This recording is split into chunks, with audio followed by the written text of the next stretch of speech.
19లో జరిగిన. ప్రొడ్యూసర్గా ఇప్పుడు ఒక మంచి బ్లాక్ బస్టర్ హిట్ కొట్టారు. సో మీ ఫ్యామిలీ హీరోస్ మీ అన్నయ్య వరుణ్ గారి కానీ లేదా చరణ్ అన్నయ్య కానీ లేదా మీ బావగారు మన బన్నీ గారితో ఇలాంటి ప్యాన్ ఇండియా స్థాయి చేసే సినిమాలు ఏమైనా ఉంటాయా మీ బ్యానర్ నుంచి పింక్ ఎలిఫెంట్స్?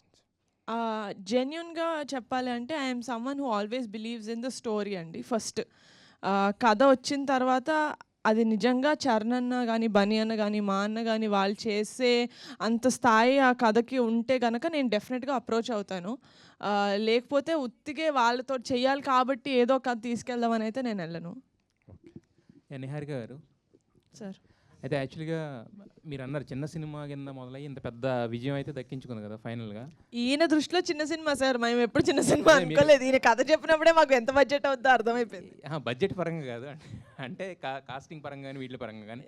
అయితే ఇప్పుడు ఈ సినిమా ఇప్పుడు రిలీజ్ ముందంటే ప్రతి ఒక్కరికి ఒక రమేష్ గారి తప్పనించి ప్రతి ఒక్కరికి చిన్న చిన్న డౌట్స్ ఉండొచ్చు, 1% డౌట్ ఉంటుంది. ఇప్పుడు జనాలు వెర్డిక్ట్ ఇచ్చేసారు కదా, మరి ఇప్పుడు అట్లీస్ట్ పిఠాపురంలో సక్సెస్ మీట్ కానీ లేదంటే చిరంజీవి గారు, ఎందుకంటే చిరంజీవి గారు ప్రతి ఎంత చిన్నవాళ్ళైనా ఇప్పుడు హనుమాన్ లాంటి సినిమాని ఫస్ట్ వచ్చి మొదలుపెట్టింది ఆయనే కదా.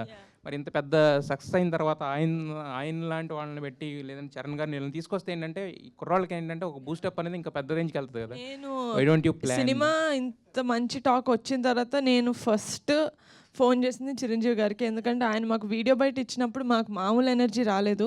సో చాలా ఎక్సైటెడ్గా, ఆయన అప్పటికే విశ్వంబర షూటింగ్లో ఉన్నాను, నేను అదేం పట్టించుకోకుండా చాలా ఎక్సైటెడ్గా ఫోన్ చేస్తే ఆయన నాకన్నా ఎక్సైటెడ్గా ఫోన్లో అవునా నిజంగా ఇంత బాగా ఆడుతుందా నాకు తెలియదు, నేను షూటింగ్లో ఉన్నాను, నేను నా సైడ్ నుంచి కూడా కనుక్కుంటాను, I really congratulate you, I'm very very happy. So I'm looking forward అండి to bring him to have him to congratulate our team. ఇప్పుడు అదే మీరు సెకండ్ హాఫ్ మాట్లాడారంటే సెకండ్ హాఫ్ ఫస్ట్ హాఫ్లో ఉన్న అంటే అంత కామెడీ ఎంజాయ్ చేసి తర్వాత ఆ నాస్టాలజిక్ మూమెంట్స్ అన్ని ఎంజాయ్ చేసి సెకండ్ హాఫ్ వచ్చేసరికి కొంచెం ఇదన్న ఫీలింగ్ ఉంది కదా. సో సెకండ్ హాఫ్ ఇందాక నేను నెక్స్ట్ అడిగే క్వశ్చన్స్లో చెప్తున్నారు అంటే మీ వరకు వచ్చేసరికి సెకండ్ హాఫ్ అసలు ఏంటి, సెకండ్ హాఫ్ గురించి వచ్చిన కంప్లైంట్ ఏంటి, దాన్ని మీరు ఎలా ఇచ్చేద్దాం అనుకుంటున్నారు?